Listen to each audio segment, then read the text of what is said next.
The story of the Masses' travels takes place after episode 15. At the end of episode 15, Priestess tried to reboot the PRTS, but she was unable to, because Rhodes Island had removed its core code. The final scene foreshadows our current event. For reasons untold, Oren appeared to have fallen for shooting Asaka's mercenary. So, the Masses' travels brings us to Laterano, the homeland of the Sancta. The story opens with a flashback. A young Lemuel took part in a social experiment conducted by the government. The conclusion? Prayer has no material effect. Back to the present, we get a glimpse of some Sancta living away from Laterano. Father Agni in Siracusa. Blacksteel CEO, Cliff, on the company landship. Woodrow at the Davistown frontier. Azel in Casdell. Elsewhere in a Bolivar Abbey, the story introduces a nun, Sister Nueda, and a fallen Sancta, former late-rank gun knight, Aurella. Nueda has strong late-ran faith and takes care of children, which include Sancta and other races. They are about to move to a new location to escape wars and crimes. This scene shows them having an evening prayer. Suddenly, the halos and wings of the Sancta children shatter and become dim. At the same time, the same thing happens to Agni, Cliff, Woodrow, and Azel. Everyone is shocked, as these Sancta seem to have fallen, without breaking the law. The story switches to Laterano. Lemuel has just been created a cardinal of the 7th Tribunal. Today is her first day on her new job. Her destination is a massive building that nearly touches the clouds, and looks out of place amongst the surrounding buildings. It virtually appeared out of nowhere, yet it also seems like it has always been there. Somewhere out of sight, alarm sounds come out of a massive machine. These are warnings of danger. The machine is unlocking more computing power. In the Basilica, Cardinal Veliv and Reverend Patrician are having a casual chat. Both are heavily involved in the organization of the Second Summit of Nations. Veliv is handing over the 7th Tribunal to Lemuel. Suddenly, Patrician receives a report.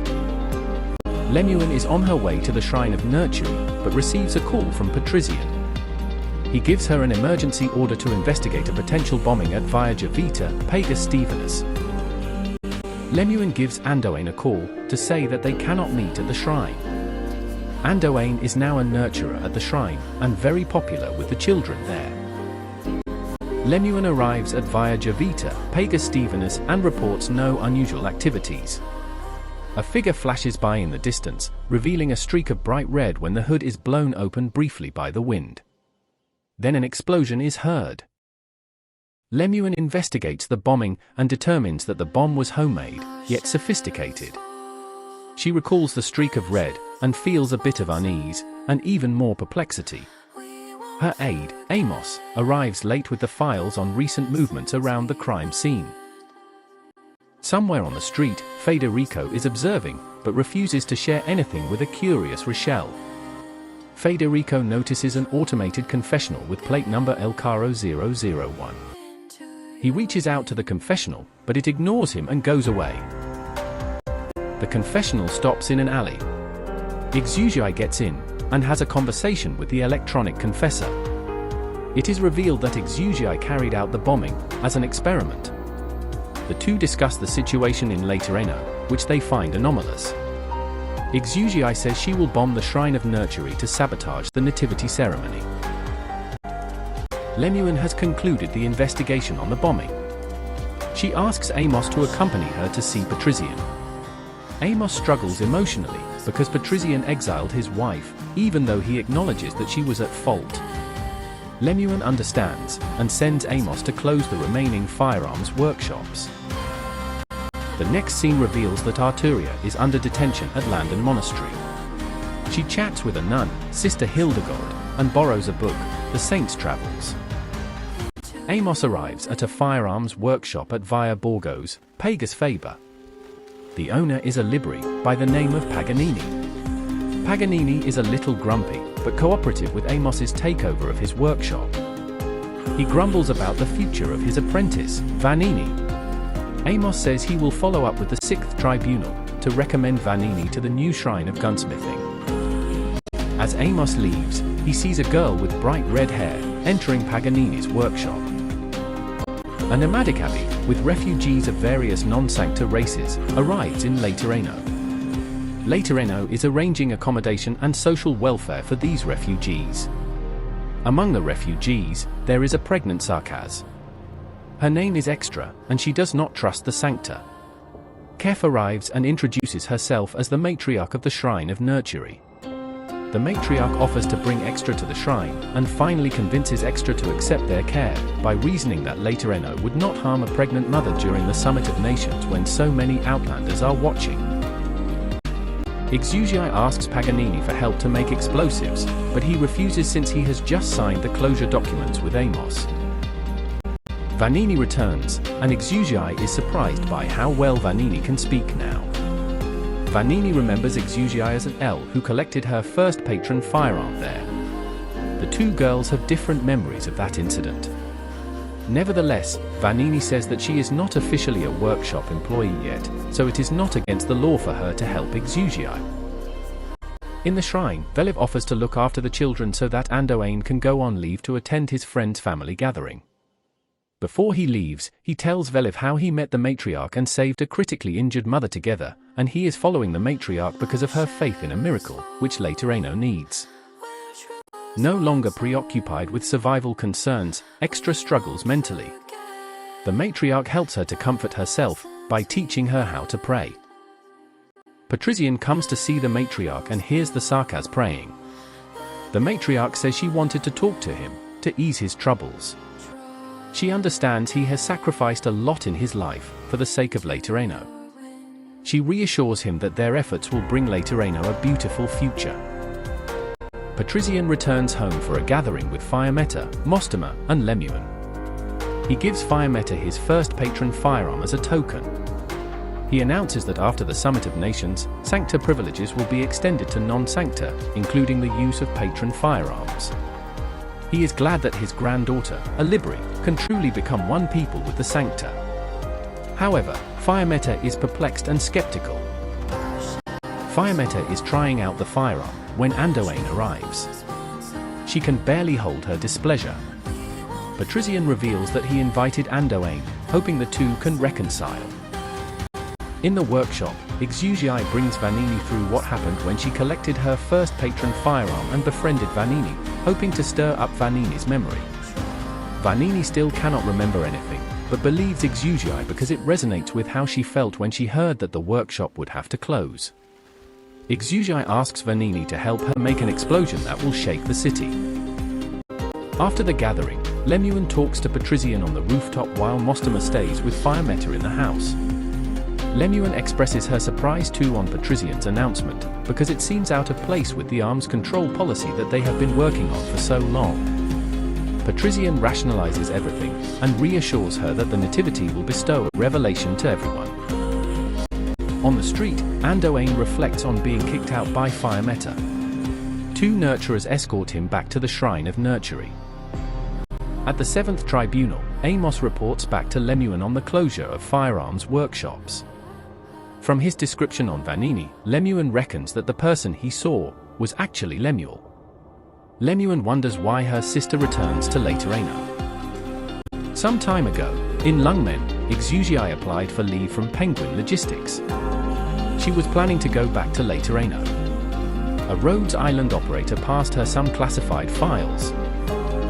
Back in the present Laterano, with Vanini on the watch, Exugii discusses her plan with the electronic confessor. Exugii acknowledges that she should not reveal her thoughts to people she knows until it is time, even if it is her own sister. Inside the shrine, the comfort bells keep ringing. Andoain is knocked out by some intruders. However, the comfort bells are actually a loud alarm to alert the shrine patrol, who swiftly come and neutralize the intruders. Andoain awakes in his nursery. A nurturer suggests that Andoain is targeted because he is the chosen nurturer for the Nativity. Andoain comforts the pregnant mother under his care. At Landen Monastery, the nuns cannot find Arturia, even though they can still hear her music. Federico arrives and explains that Arturia has already escaped, using her music arts to deceive the nuns. Hildegard realizes Arturia borrowed the book to play this trick. Hildegard wants to report this to the Curia immediately, but Federico says there is no need to do so. Instead, he will take over the hunt for Arturia. Hildegard insists on going together, and Federico agrees. Outside the shrine, Exugii and Vanini are exploring ways to infiltrate the shrine. They overhear and nurture promising to arrange for some refugees to stay in the shrine on a temporary basis. Exugii sees this as an opportunity. In the shrine, Lemuel talks to Veliv after reviewing its security measures. Veliv knows how much Lemuel cares about her personal relationships, but says that as a cardinal, the holy city must be her first, foremost, and only concern. Lemuel goes to find the matriarch instead. The matriarch tells Lemuel about her empathy with the Sarkaz and her faith. Lemuel probes the matriarch's past. Then, citing the attack on Andoain, Lemuel offers the 7th Tribunal's involvement in the shrine's security. The matriarch understands her worry for her friend, and her curiosity about the shrine, but declines her involvement. Federico and Hildegard are searching for Arturia. From a Caranta refugee in a nomadic abbey, they learn that Arturia is investigating if any pregnant woman who recently entered Le Terreno had disappeared. On her way out, Lemuel meets Veliv again, conceding that she has been rejected by the matriarch. She notices a group of refugees with many different races, brought in by a nurturer. In the basilica, Veliv tells Patrician that Lemuel has suspicions on the matriarch. Patrician says he will deal with Lemuel while Veliv prepares for the nativity, which takes place the next day. In the shrine, Exugii has planted the bombs. To her dismay, she soon finds that, rather than being mostly empty, the shrine is actually occupied by many people, including children, outsiders, and fallen sancta. She has to recover the bombs. Federico and Hildegard find Arturia on a rooftop, with a perfect view on the Shrine of Nurturing. While Hildegard is still clueless, Federico and Arturia hint at their doubts over the current situation of Le Terreno. As Exugii tries to recover the bombs, she runs into Lemuel. Lemuel questions Exugii, but Exugii uses their password to indicate it's a secret. The sisters have a warm reunion, before Exugii runs away, asking Lemuel to disarm the bombs. Vanini loiters outside the shrine and worries about Exugii. To distract the guards, she makes an improvised bomb. As she tries to detonate the bomb, she is caught red-handed by Patrician. Patrician questions her, but Vanini refuses to give Exugii up. Just as Patrician wants to detain Vanini for investigation, Paganini arrives and claims responsibility, saying that it is an act of protest against the closure of firearms workshops. Patrician knows it is not true, but deduces that the accomplice is still in the shrine, so he lets them go and increase the security for the shrine. Moments later, Patrician meets Amos, who is looking for Lemuel. Patrician learns that the suspect for the bombing in Pagus Stephanus is actually Lemuel's sister. Hildegard asks if something is wrong with Le Terreno, but Federico refuses to explain, saying there is no need for her to know more. Arturia and Hildegard have a little discussion on how the Libri built their emotional connection to Le Terreno. Federico asks Arturia to explain her search for a missing pregnant woman. Arturia hints that the pregnant mother has been brought to the shrine. At an ecclesia requiretum, Andoain makes funeral preparations for the pregnant mother under his care. As he leaves, he is confronted by Patia and the Pathfinders. Andoain does not remember them. The Pathfinders want to capture Andoain. But Fiametta and Mostema save him, enabling him to return to the shrine in time for the Nativity. In the Shrine of Nurturing, the Nativity, a ceremony of live childbirthing, is about to commence. Hildegard realizes that Federico never intended to bring Arturia back to Landen Monastery. Richel and his team of soldiers arrive. They received special orders from the Curia to apprehend Arturia, and even Federico if necessary. Federico raises his gun. Arturia plays her cello, as Federico fires. With the music drowning out the gunshot, Federico has actually fired at the building beside Richel. the debris knock out Hildegard, Rochelle and his soldiers. Using automated confessionals, Federico sends the unconscious personnel to a hospital. Federico and Arturia are collaborating to resolve the dangers to Laterano. In the shrine, the nativity is underway. Fiammetta, Mostema, and all other attendees experience a collective empathy.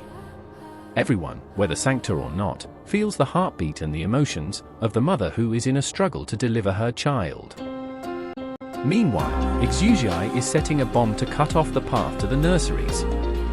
Exugii meets Extra, who wants to go to pray for the mother currently giving birth. Exugii is really surprised, as she thought the Sarkas woman is the one giving birth. Patrician and the guards arrive. They apprehend Exugii and disarm her bombs. Lemuel and Amos arrive later. Patrician instructs them to take Exugii back to the 7th Tribunal for investigation. With Andoain's assistance, the mother has delivered her child, which turns out to be an arbor beast fledgling. However, the newborn shows no signs of life. The attendees are overwhelmed with collective sorrow. Suddenly, a halo appears above the newborn, who then cries out a sign of life. The matriarch calls it a miracle, witnessed together by all attendees. She declares, "Henceforth, we are born equal and one, as sancta." Federico and Arturia is observing the nativity with disbelief. They confirm their doubts on the situation in Laterano, having noticed many other anomalies for some time. They are now certain that the entire city is sharing the same hallucination, and the situation runs contrary to the order of Laterano and the foundation of the law. As they fully awake from the dream, the true Laterano abruptly appears before their eyes. The whole place is quiet. The Shrine of Nurtury still exists, utterly out of place, but now dreamlike colors run across its surface and spill onto its surroundings. Where the shrine's shadow touches, unknown creatures emerge. Federico and Arturia utter the same word, calamity. The scene switches to Kazdel. Azel is found by Ermengarde. She informs Fremont. Fremont tells her to bring the Sancta in quietly, while he will go wake Wishadel to convene an emergency meeting. Meanwhile in Zwillingstone, Michael reports to Empress Ewigegnade that 43 Sancta, with halos and wings shattered, have deserted back to Laterano. Ewigegnade orders to summon the best casters and scholars to look into the matter.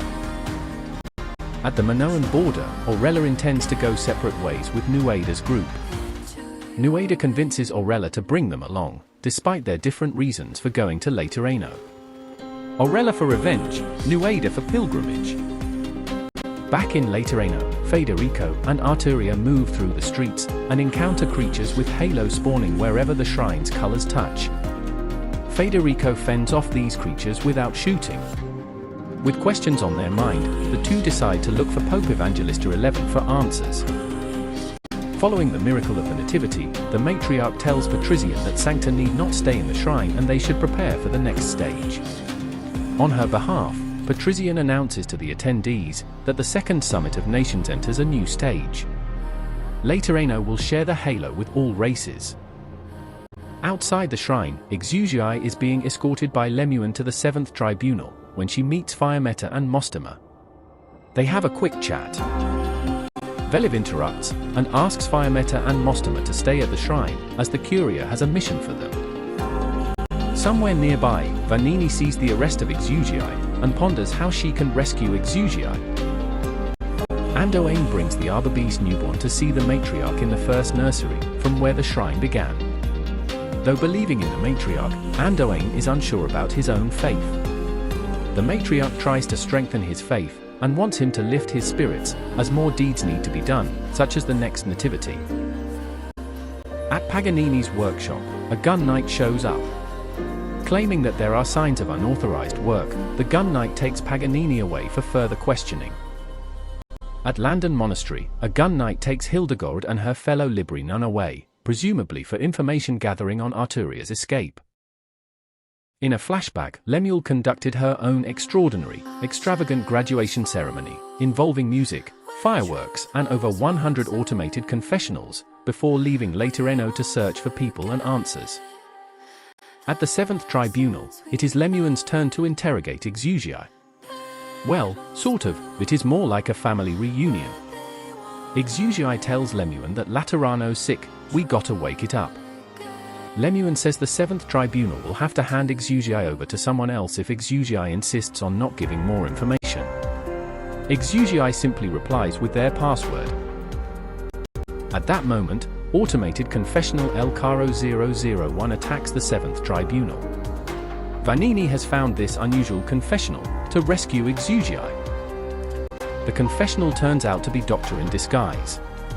Exugi hops onto the vehicle, which comes with guns loaded with non-lethal bullets by Vanini.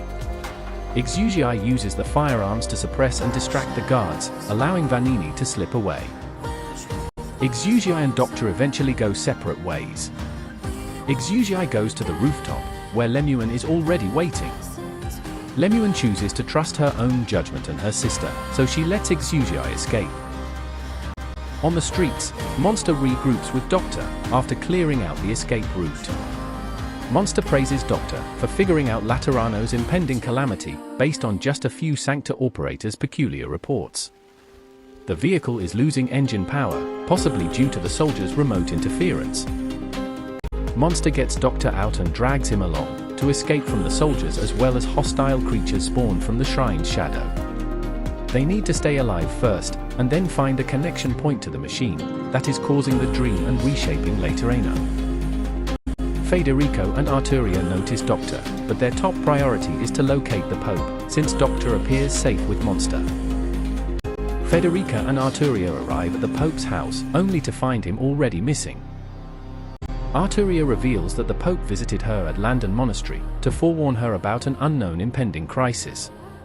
The Pope wanted her to trust in her ideal understanding, emotion, and communication to turn things around if the Holy City's lights do go out.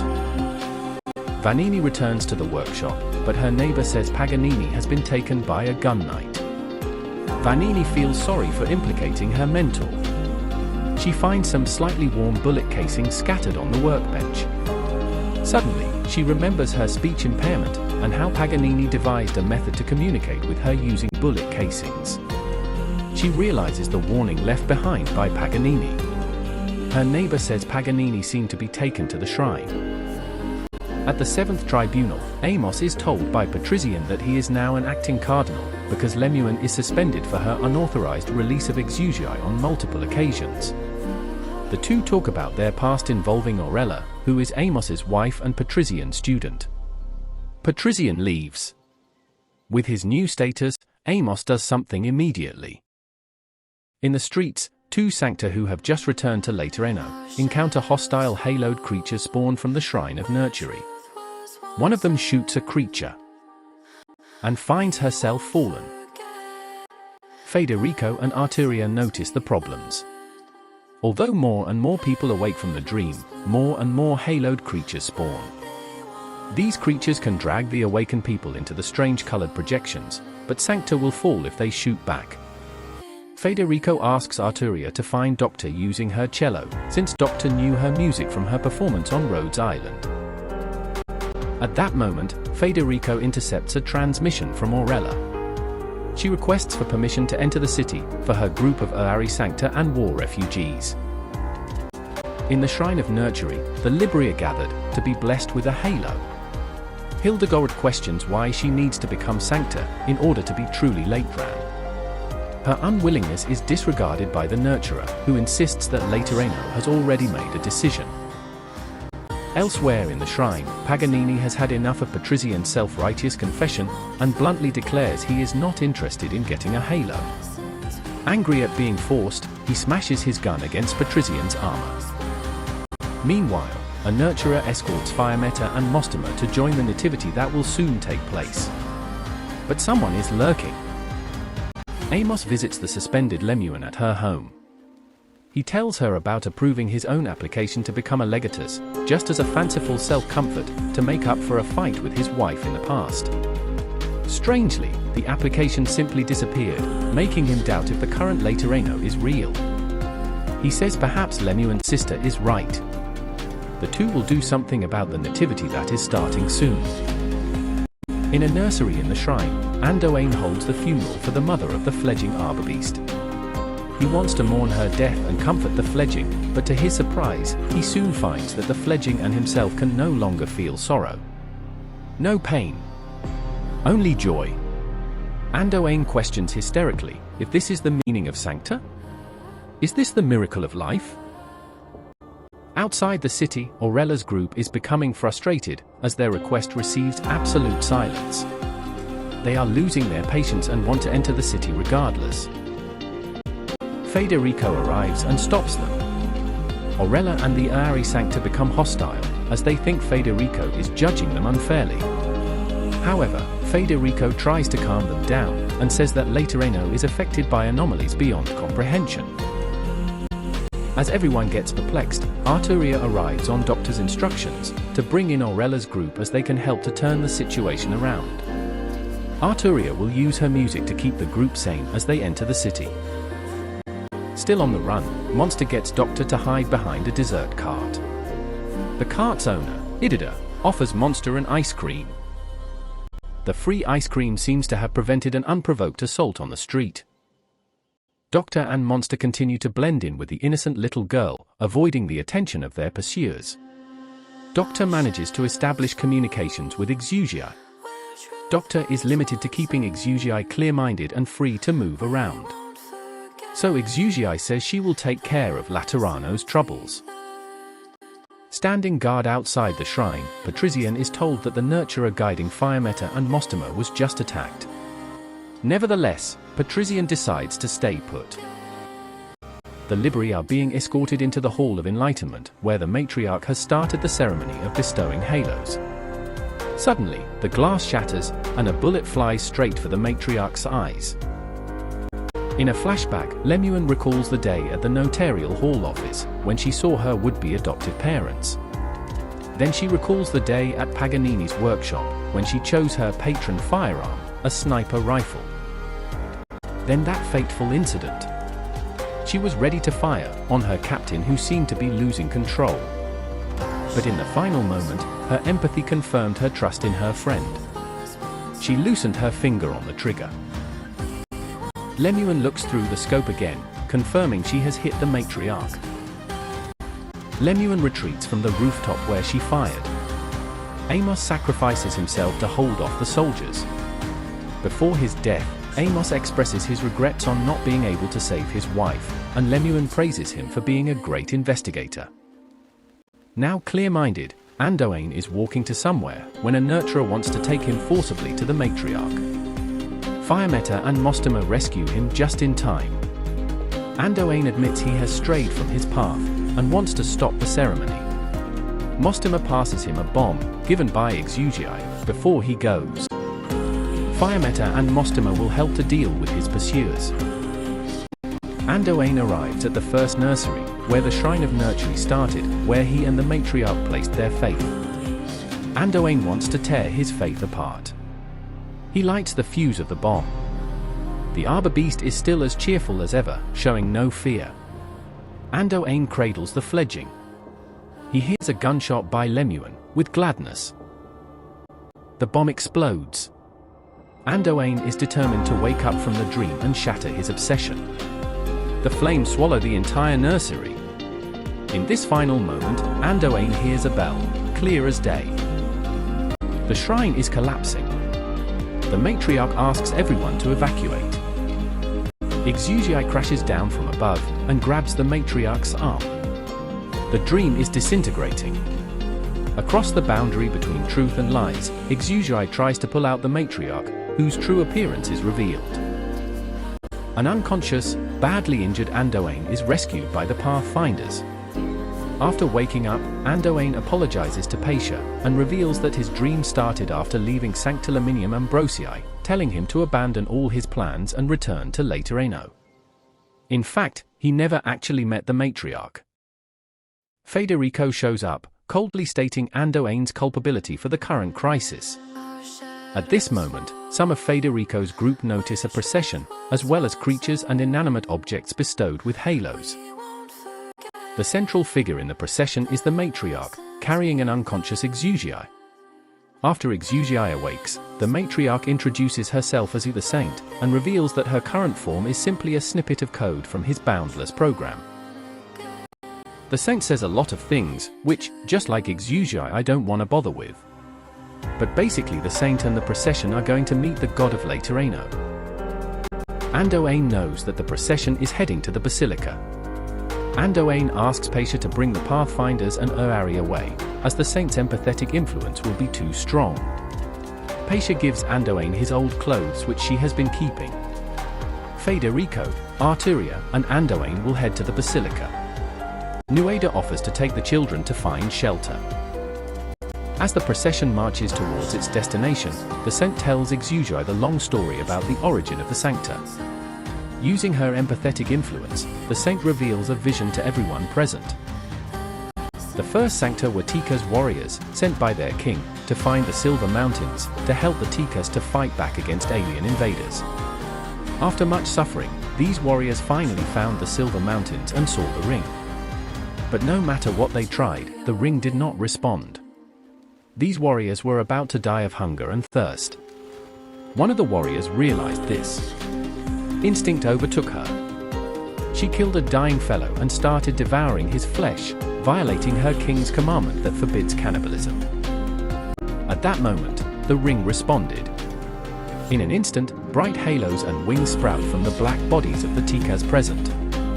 Their exhausted bodies were overflowing with boundless vitality. She then realized that the ring answered to the simplest and purest of ideas, a quiet prayer for survival. That Tikas was the saint, and the Silver Mountains are in Later Aino. In the control room of the law, an exhausted Pope Evangelista XI is still running interactive simulations with the machine. He is resisting the transfiguration operation that the machine is forcing on everyone in Later Aino and causing the calamity. The saint reveals that she calls every Sancta, including the haloed creatures, to her side because the transfiguration's sudden termination may cause their minds to collapse. They shall rekindle hope once they reach the basilica. Exugiai fires a shot at the saint. This causes Exugiai to fall, but she is happy to have cut off the saint's empathetic influence. Observing from a distance, Monster knows the saint is just a program. The collapse of the dream must have cut off her connection with the machine, and as a program, all she can do is try to re-establish that connection, to restart the dream. Using a crude plan devised by Calcit, Monster uses AMA 10 special privileges to connect to PCS. However, Monster soon loses control of the process. The surroundings become colorless. Time stands still. Priestess appears and greets AMA 10 and Doctor. After fully coming out of the dream, Fiametta and Mostoma find Lemuel, who is back on the wheelchair. They encounter Andoain, Federico, and Arturia, who are on their way to the basilica. Lemuel asks Federico for a little bit of time with Andoain. Andoain has a brief warm reunion with his former teammates. He says farewell, determined to walk his path. Lemuel's group splits up to carry out the tasks assigned by Federico. Fiametta will attack and disrupt the procession. Mostoma will recruit Fallen and Urari Sancta to help in the fight. Lemuel will head back to the 7th Tribunal to get administrative permissions for the roadside facilities. Nueda is now taking care of her children and Andoain's children. Aurella asks Nueda if she is disappointed in finding out the real Later Aino, but Nueda says she is not completely disappointed and shares how she became a nun after witnessing the faith shown by a dying nun. Nueda takes the children and follows Paisha, while Aurella goes off for her own revenge mission. Federico's group arrives at the basilica. Andoain leads them to a secret path to the underground. Andoain followed the Pope down here once. However, this place has changed from what he remembers. Andoain says that they are going to the red light, although they should only be seeing it much further down the corridor. Suddenly, the guards protecting the Shrine of Nurtury in the dream appear. Andoain knows they are in the right place. Federico steps forward to protect his group. Doctor asks Priestess if she caused the calamity in Later Aino. Priestess says all happenings are a product of PCS's autonomous derivations. All she did was to recalibrate PCS beforehand, to adapt to the Originium project. It is also revealed that the predecessors developed PCS using bionics and left it on Terra. After coming into contact with Terra's native species, PCS developed unexpected effects, referring to those on the Sancta, namely sharing of knowledge and emotion, as well as assimilation of species-specific traits. Priestess tells Doctor they are in another dimension created by PCS. Doctor tells Monster that the priestess they see is not her real body. But Priestess says Doctor has always clung onto the connection between matter and reality.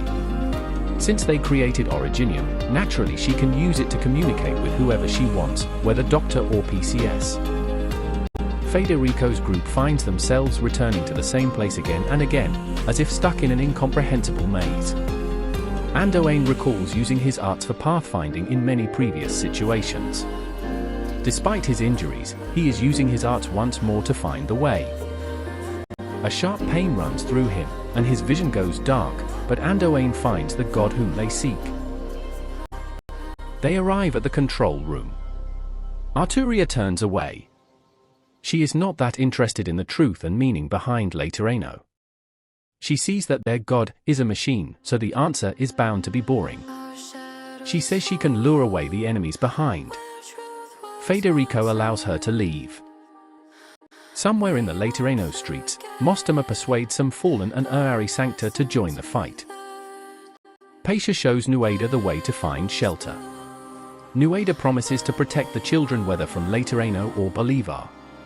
Paisha and the Pathfinders will rejoin the fight, since their leader has chosen to go into the depths of this calamity. Firemeta is blasting away waves and waves of haloed creatures. Mostama and Paisha arrive with the reinforcements, and they keep up the resistance against the procession. Ixuzii continues to shoot the saint, but to no effect. But she knows she is not alone in this fight, as she hears explosions created by the resistance. In the procession, Velev wonders if they should assist the saint, but Patrician focuses on ensuring the procession reach its destination. Suddenly, he receives a radio call from Aurella. Inside the control room, Federico and Andoain find Pope Evangelista XI, whose body and mind are on the brink of collapse. He has just failed his 31st interactive simulation. The machine considers him expended, and turns its attention to the two newcomers. The machine's voice confirms it is PCS. Accepting its instruction, Andoain and Federico step forward, toward the cold machine, toward two shining ports, and into the unknown. They connect to the machine via their halos. Federico processes the information with ease, but Andoain struggles, causing more damage to himself.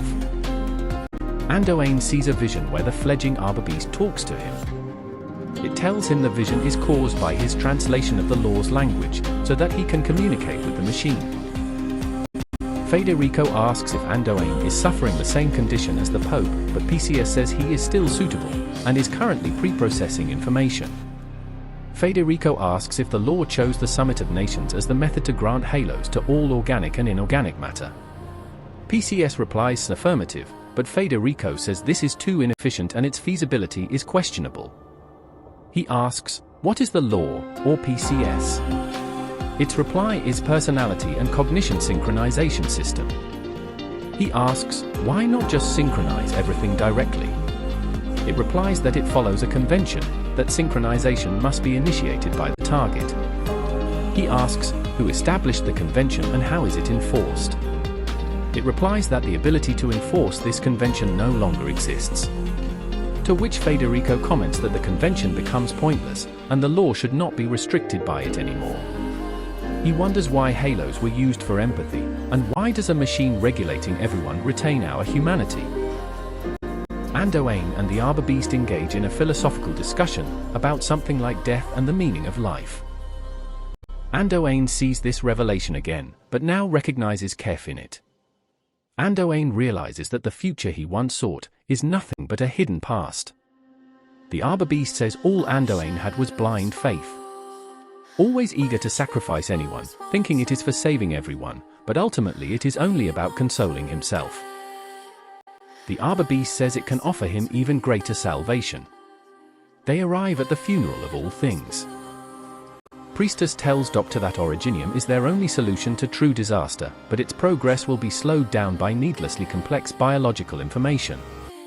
So, she wanted PCS to merge all life forms on Terra into a singular race, to pave the way for the expansion of originium. She does not actually care if the singular race is Sancta, but PCS is insistent and autonomously performs many unnecessary steps to ensure this. Priestess then brings Doctor to watch the happenings in Late Arena. The resistance led by Fiametta, Mostima, and Pacia struggles to keep up with the relentless procession. They decide to withdraw to the plaza in front of the basilica, and find a way to destroy the procession's path altogether. Somewhere safe in Late Arena, the Sancta children are still being affected by the Saint's empathetic influence. The non-Sancta children are disturbed by the crying Sancta children. Nuada calms everyone by leading them to sing prayers together. Velev says she can ask the haloed creatures to sniff out Aurella's position, but Patrician says he can handle it himself. He talks to Aurella, admitting his responsibility in Aurella's flaws and offering her a chance to rejoin his side. However, Aurella says her only connection to Late Arena is revenge on him. She fires. Out of nowhere, Paganini runs in front of Patrician and takes the bullet. Paganini is thought to have died. The Saint tells Patrician that the others in the procession will take care of Paganini's body, and he should continue towards their destination where all miracles shall be realized. A while later, Vanini finds Patrician and points her gun at him. Patrician tells her they will create a miracle for a better Late Arena, but Vanini says her only connection to Late Arena is Paganini, her only family. Patrician recalls his final conversation with Paganini, who chided him for escapism from his own regrets, and for valuing his personal relationships less than a random monster. Patrician wakes up from his delusions of chasing a perfect Late Arena, but in doing so losing more than what they already had. Noticing that Vanini would soon be overwhelmed by the Saint's empathy, Patrician guides her to shoot him, so that she becomes fallen and break away from the empathetic influence. He then goes off to guide the others, seeing it as his duty as a gun knight. In front of the basilica, this is their last stand. Hildegard joins in the fight. Fiametta has set the bombs, although they would not be enough to blast through all the lock mechanisms. They are running out of bullets and arrows against the incoming enemies. 50 seconds to go before explosion. Lemuel arrives, having disengaged the lock mechanisms. She tells everyone to retreat to the basilica doors, while she holds off the haloed enemies. Lemuel becomes fallen too, but the explosion successfully creates an impassable rift. They see the procession marching closer and closer. Lemuel sees her sister on the Saint. The Saint asks why Exusii still opposes them. Exusii says she is not alone, and questions why should Laterans listen to a Saint who does not exist anymore and is just a program code. The Saint says she is a continuation of the prayer that created, and blesses, the Sancta. Exusii bluntly says that prayer is useless, citing the social experiment when she was in primary school. Exusii says Laterans pray, not because they expect a god to realize their wishes, but to connect with other people. The Saint reaches the edge of the rift. Sensing the signal from PCS, she attempts to climb down.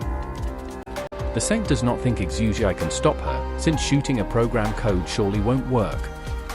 However, as Exusii's bullets rain down, the Saint roars mournfully. It turns out that Exusii's customized bullets create a dissonant sound, which erases the data of the Saint. To Federico's question of why retain humanity, PCS replies, humanity does not exist. Humanity is a byproduct of originium. The Arbor Beast tells Andoin that the law's revelation is, nothing can be saved. Everything marches towards death. Salvation is granting them a dream, so that they gladly accept their final journey. Andoin does not accept granting dreams as a placebo. The Arbor Beast says the ultimate goal is to become true angels. Angels are neither beautiful nor ugly. They are neither high nor low, noble nor base, reverent nor blasphemous, adorant nor disdainful. They know neither meeting nor separation, happiness nor suffering. Angels know not beginnings or ends. Angels know not increase or decrease. Angels know not life or death. In an existence where nothing exists, we can only exist in the form of angels. Having heard the law's description of true angels, which is the law's ultimate goal in turning everything into originium, Federico and Andoane agree that the law itself is a paradox. PCS realizes that the wish to become angel is incompatible with its definition of angel. To correct the paradox, PCS requests for additional input, which Andoane unknowingly provides. Refuse. PCS determines the final solution. Eliminate me. God's final commandment is to kill God. Federico and Andoane agree and execute the solution. In the maze, Arturia is exhausted with fending off the guards. Suddenly, she hears an explosion. Arturia sees the clear sky again. However, she senses a drastic difference. The Sancta empathy has disappeared. Unease grows, and panic spreads.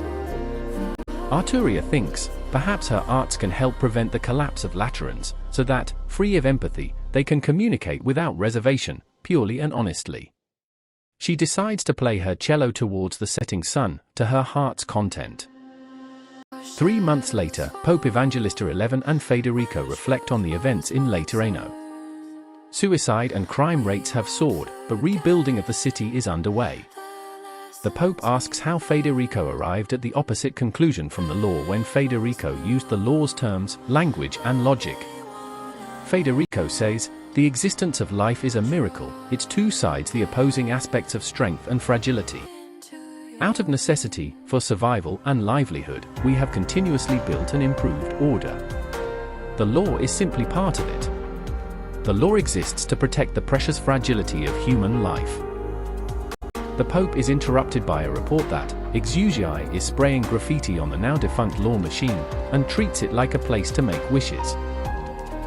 The two talk about how things returned to normal, yet became different.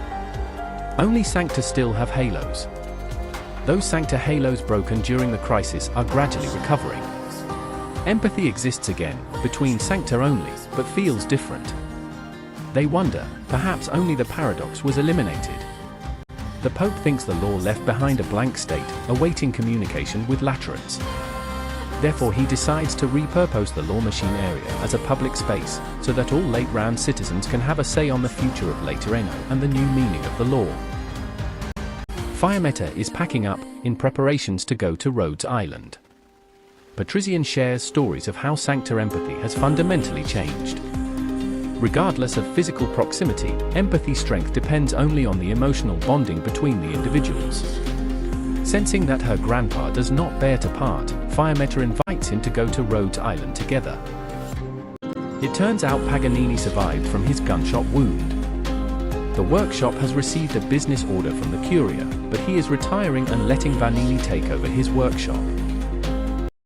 Aurella's exile from Laterano still stands, but the Curia is interested in offering her an employment contract to deal with hostile foreign elements in an unofficial capacity. The Pathfinders are disbanded, with only a dozen including Pacia still following Andoane to live in a nomadic abbey far away from Laterano. There, Extra gives birth. Despite both parents being Sarkaz, her child is born with a halo. Andoane has anticipated this miracle, knowing that she learnt to pray in that shrine, and established a connection with the law on her own. If faith is a response to life, then a new law has been born, here and now. Blind and exiled from Laterano forever, Andoane no longer carries any weight in his heart, and he continues his journey for what he believes in. Priestess, Monster and Doctor saw the end of the Laterano crisis. Priestess acknowledged even Originium has limitations, maybe not because of a design flaw, but restrained by human emotion and reason. Doctor pointed out that Priestess was powerless to intervene in the situation of Laterano, which she admitted.